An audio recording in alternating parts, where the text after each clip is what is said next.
blocked the corridors to the foreigners and called the coroner. Damn. Got hit with the corona. Wait a minute. Is this another political stunt or a ridiculous affront? I don't know. Maybe so. Let's just give them what they want.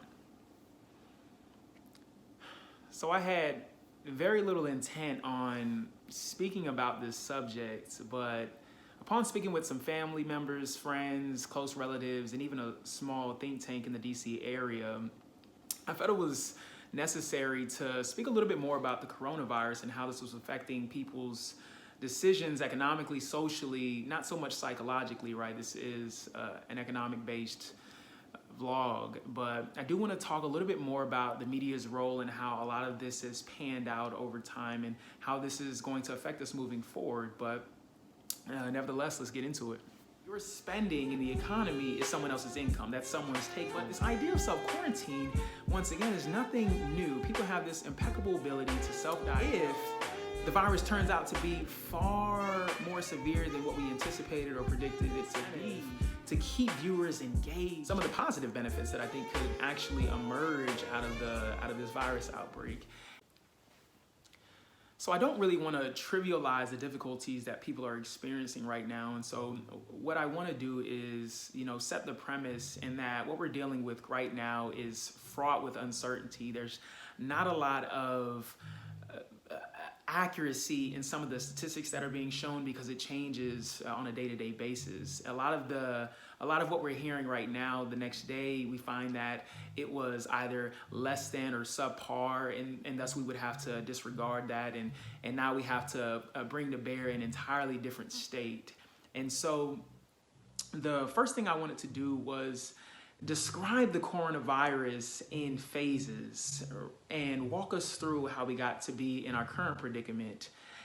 So when we first got word about the coronavirus in China and how this could potentially seep its way all the way into our economy and affect our people, I believe that the administration took a more conservative approach. They began to promote this idea of self-quarantine, and we coupled that with locking down the borders and preventing immigration from China specifically, as well as some of the other affected countries. But the idea of self-quarantine isn't anything new per se. The idea of self-quarantine is no different than what you would normally experience if you were to send your child, or what we heard as kids when we would go to school, in that if you were sick or if you were feeling symptomatic in any way, then just stay home, right? That was what was generally told to us when we were kids. And that pretty much quintessentially is what self-quarantine is that we're trying to take a more conservative approach whenever we are trying to manage the risk levels throughout the country, but we don't want to ring the bells and set off the alarm because we know people have this strong tendency to either overreact or underreact, right? And to give you this perfect example, Richard Thaler, he was on the news and he was speaking about financial markets. Now, Richard Thaler is this behavioral economist, won the Nobel Prize some years ago on his work on nudging and the incentives that you can kind of give people to kind of guide them in the positive direction. But he's being interviewed and they were asking him, what's one thing that we could do all better to better our current circumstances financially and economically? And he said, pay attention less. And needless to say, he wasn't invited back, or at least that's what he proclaimed. But this idea, once again, of self-quarantine is a way for the administration to give us the brunt and weight of responsibility. And this was a very, very conservative approach, and I mean that literally, not politically, although the administration tends to err on the side of conservatism. But what they were looking to do was to essentially segment the economy, right, and tell all the people who could potentially affect or infect someone else to just stay at home. If you feel that what you're actually experiencing is getting out of hand, then go out and seek help, right? And that was a very, very conservative approach. And in doing so, what they're trying to unearth or trying to accomplish by doing this is to keep the economy chugging along. And there's a very, very simple rule that I do want to bring to your attention that we use in economics quite frequently that I'll continuously remind you of.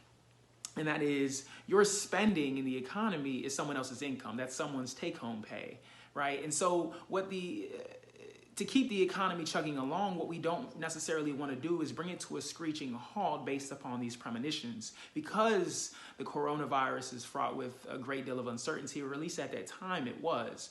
And so I'm not necessarily trying to say what was good or what was bad. I just want to tell it like it is and be as impartial as possible. I think as researchers, as someone who wants to get a little bit better at research, I think this is always an ideal position to take. We don't necessarily want to introduce these political biases or these prejudices into a lot of our work.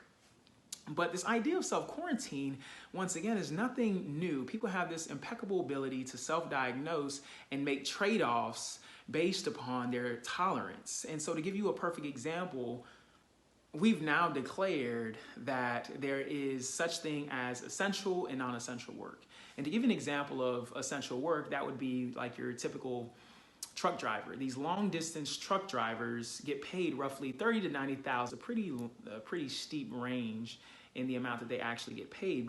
But if you know that driving on the road is extremely hazardous and that the likelihood that you actually experience some form of fatality far exceeds what you could experience if you were to ever contract the virus, in terms of illness, ailments, in terms of injuries, then you know that there's now a premium that should be attached to the decision to actually go out and drive or take on these jobs. But this is considered essential work. And so you're seeing that these truck drivers are still making the decision to go out and drive. Now, if they're making this decision to go out and drive, what they're actually saying is that the amount that they're getting paid far exceeds the risk that they're going to undertake. That if the likelihood that they were to get into an accident was almost immediate, as soon as they get behind the wheel, they get in the car, they start driving, they're going to crash, they most likely wouldn't take the job, right? Once again, just to emphasize, I do want to say that people have this strong ability to assess and diagnose themselves. And so the trade-off that the administration is trying to make whenever they're promoting this strategy, which is a very, very delayed response tactic strategy, is that if the virus isn't as bad as we think it is, right, then no harm done. Much of what we've done thus far has been sufficient at keeping people safe, out of harm's way, and we're actually able to keep the economy chugging along, which is a positive, right? But however, there is this caveat. If the virus turns out to be far more severe than what we anticipated or predicted it to be, then the consequences are going to be that much more severe. And I'm doing my hand like this because what we've been hearing more and more about is this idea of flattening the curve. Right? And flattening the curve. What is that, right? So flattening the curve, put simply, in epidemiology, when we think about contagions, right, they generally begin by infecting a few people. Right? They affect a few people, and then after a while, as it continues to spread, the total amount of people that it begins to affect heightens. And then it reaches some type of peak, and then it begins to decline again. Now, one of the reasons why it begins to decline is that people begin to hear more about it. They get the word out as to how you can take precaution. People begin to arm themselves accordingly, right? This self-quarantine idea, as well as potential treatments that are being used as people kind of rush to the aid to meet the current need. So if the administration has made a faulty move, then the consequences can be dire. And we can find ourselves in the same predicament that we're currently in. And so what I really want to do is to speak a little bit more about what we're facing at this in our current state. Now, when we're dealing with uncertainty, when we're dealing with a great level of uncertainty, and I know this particularly because of some of the research that I've done, is that whenever people don't know something about a specific event or an occurrence of varying magnitudes, then what they generally do is they begin to conspire, right? They fill in the blank.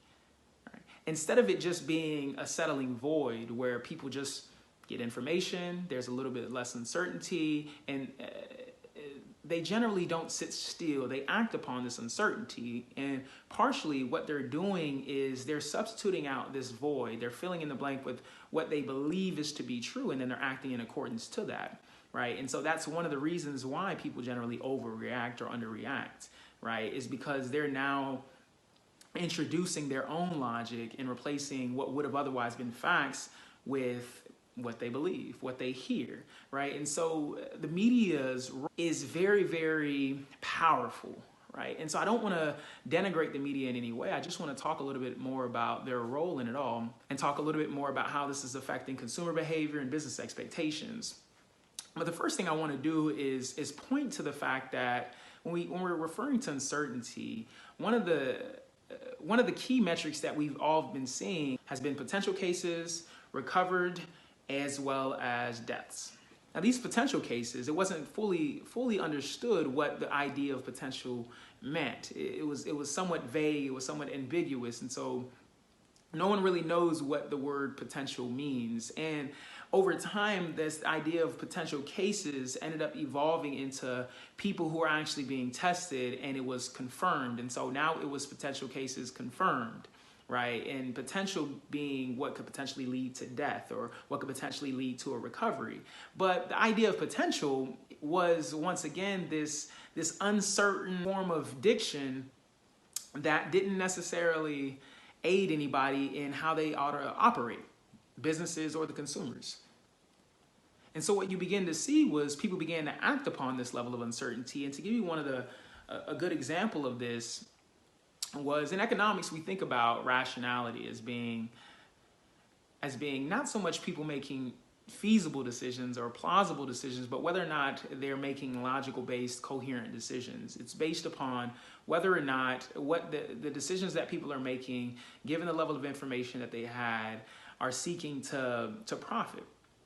How are they responding to these constraints? How are they responding to different pricing incentives in the market, right? And so this idea of rationality has consistently been under scrutiny by scholars across the spectrum, right? You have psychologists that are trying to not necessarily prove that people are irrational, but that people don't always make rational decisions. And the most notable example is Daniel Kahneman in Thinking Fast and Slow. But when we think about rationality and how that plays in and affects us whenever we're making these decisions, I do want to begin to introduce the media's role into this and how this could potentially lead to irrational decisions being made on the aggregate.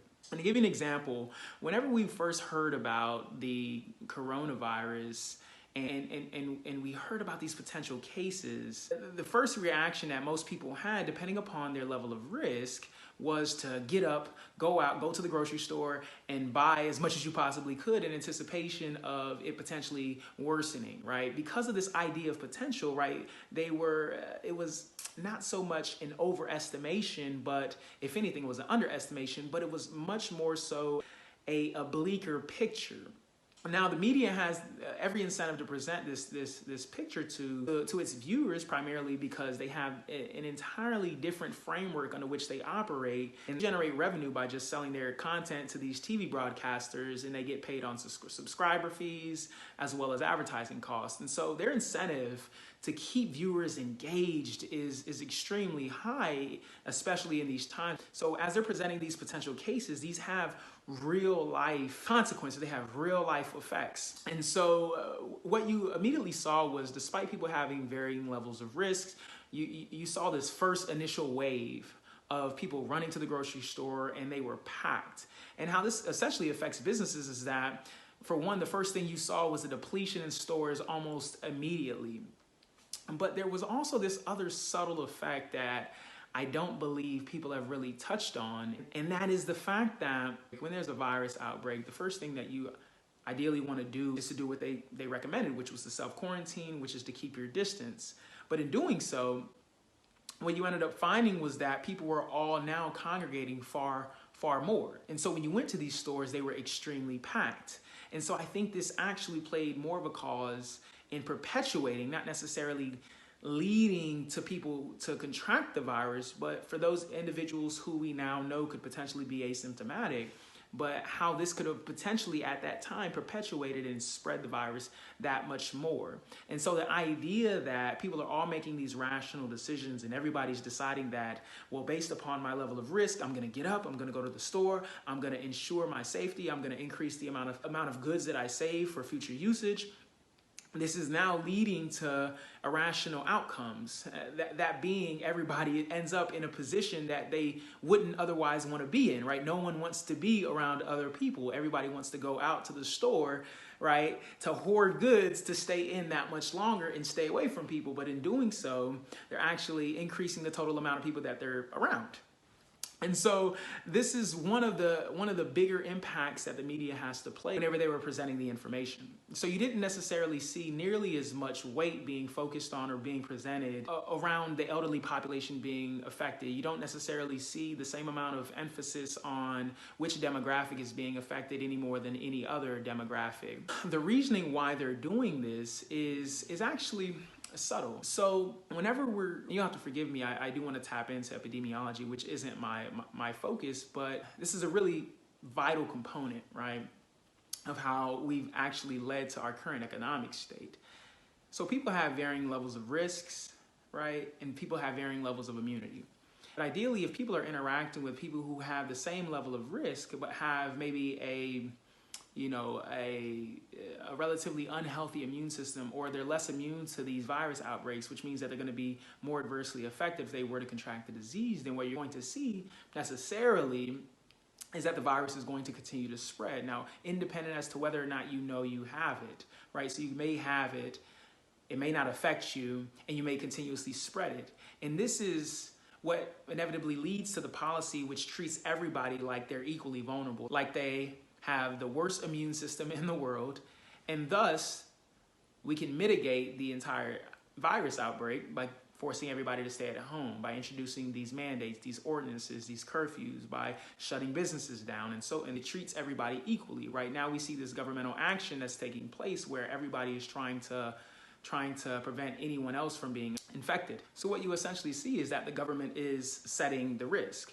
However, the mandates seem to be unevenly dispersed in that you have various states that are participating and certain states that aren't participating. And what that essentially leads to is a virus that's only contained within a certain area, but it doesn't mitigate the fact that people could potentially migrate to different locations. And so I think one of the downfalls of the administration's policy is that as they continue to afford governors and states more power to legislate their own affairs, if there isn't the type of collective action that enables states to work together and prevent interstate migration, then what you're actually going to see is that the virus continues to live on. And eventually, not to tap into what we believe that is going to happen in the future, but eventually people are just going to stop caring, quite frankly. I think that the population, as you have certain people that are willing to participate, willing to follow the rules, and then following up that up with people that are completely disregarding these ordinances and mandates, what you're going to see is this tossing the hands in the air and people just willing to once again revert back these initial phases of, hey, I can manage my own risk. And this is a result of this inability to collectively act as a nation. Now, I do want to talk to you a little bit about some of the positive benefits that I think could actually emerge out of this virus outbreak. And it's not to say that, and to preface this, it may be a little too soon to begin talking about some of the positive benefits, but I do want to speak a little bit about some of the changes that we should expect to see economically, at least. And the first is the environment, right? And so people aren't traveling as much. They're not commuting. And so what you're seeing is that we're beginning to chip away at this environmental footprint, right? I think this carbon footprint, we're seeing less emissions. People aren't necessarily on the road, but we're also seeing businesses deliver more. And so I do believe on the whole, we've seen a net gain in terms of the environmental impact. This does wonders for the generation in the future.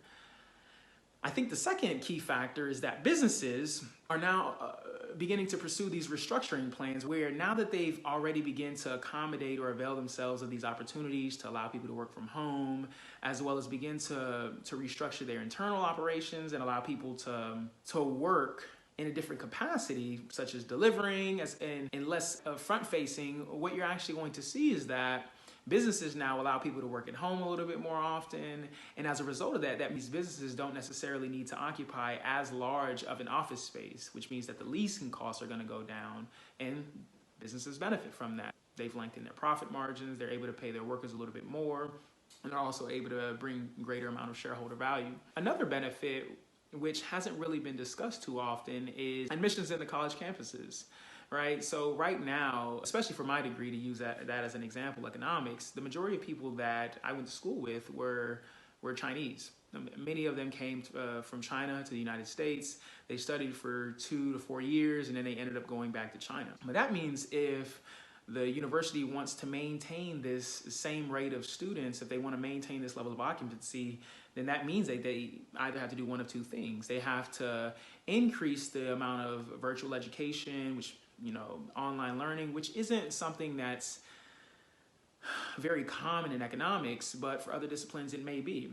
Or they have to actually reduce the standards to some degree, be a little bit more lenient and open to allowing a more diverse group of people to come in and participate in their programs. And the fourth benefit that I think we all can agree upon is the social distancing aspect, and how people are going to behave post-virus outbreak, and that people are going to be a little bit more health conscious, although I don't necessarily think that is going to be this sustaining difference. I think you're going to see somewhat of a peak of people being mindful and conscious, and it's going to revert back to their old ways. But to talk a little bit more about the economic benefits of some of these payouts, whether or not they should pay businesses directly or give a lot more money and devote that to the consumers, the administration has declared that they're going to begin distributing funds, roughly $1,200 to $1,500 to individuals, a little bit more for families. If you're not surpassing, I believe it's like $98,000 a year, something around that region. I still think it's up for debate. But in terms of these payouts, I don't necessarily think that much of the money should be going directly to businesses, especially if we're coupling a lot of our efforts to contain this virus and preventing people from going out and spending, right? So one of the positives of giving money to businesses is that they're able to consistently pay their employees, but if many of the employees are prevented from working, and thus they're either filing for unemployment, or the businesses are actually laying them off, or they're furloughed, then the businesses are just taking these funds and hoarding them. They're not necessarily giving it back to the workers. They may be utilizing that money as storage to pay off debt and so forth. But I think the government choosing to provide loans, small business loans to these companies, I think is a better approach, right? So that way we can gauge which companies are willing to endure an increasing amount of debt and maintain their position or alter their financial position. And those businesses that can't continue to operate in this type of climate and they have to fall to the wayside, then so be it. But in doing so, the payouts that are going directly to the consumers, I think is ideal, right? The consumers are the ones that actually keep this economy flowing. The consumers are the ones that are actually taking their money, going out and spending on these businesses, and the businesses are the ones that are employing the workers that take the spending to use it for their income, right? Going back to that rule that I was mentioning earlier on, right? And so without this money at least going to the consumers or just the individual, what you're going to see is this extreme or this steepening inequality gap, right? People can't sustain themselves over an extended period of time, and so what you'll end up seeing is these stark shortages, crime rate increasing, as well as the virus continuing to further itself along, affecting other people's lives. But that was all I pretty much wanted to discuss concerning this. I think there is a lot more to be said. This isn't a definitive analysis by no means. This is just a really, really quick briefing on what my general thoughts are on the coronavirus and how we ought to operate in the future. I think if you currently have an investment, if you're currently wondering whether or not you should continue contributing to your 401k, I do believe you should. Although I will say the idea that the economy is going to bottom out and begin to revert back to this recovery period isn't too certain. And so I think continue contributing in the same manner that you've began to. And the reason this is because much of what we're experiencing isn't necessarily man-made. I know other people may say otherwise through a series of bad decisions we made in the past, climate change, for example, leading to the current circumstance that we're in. But I think in terms of this being maybe a blunder of some financial institution developing an instrument that inevitably led to people losing their money, that's not what we're actually experiencing. We're experiencing something that's far more nuanced. And so I think that maintaining your current position as well as contributing just as much as you've been on the same cadence is ideal, and going from there. But until next time, if you have any questions, by all means, feel free to shoot me an email, post it in the comments below, and we'll go from there. Until next time, take care.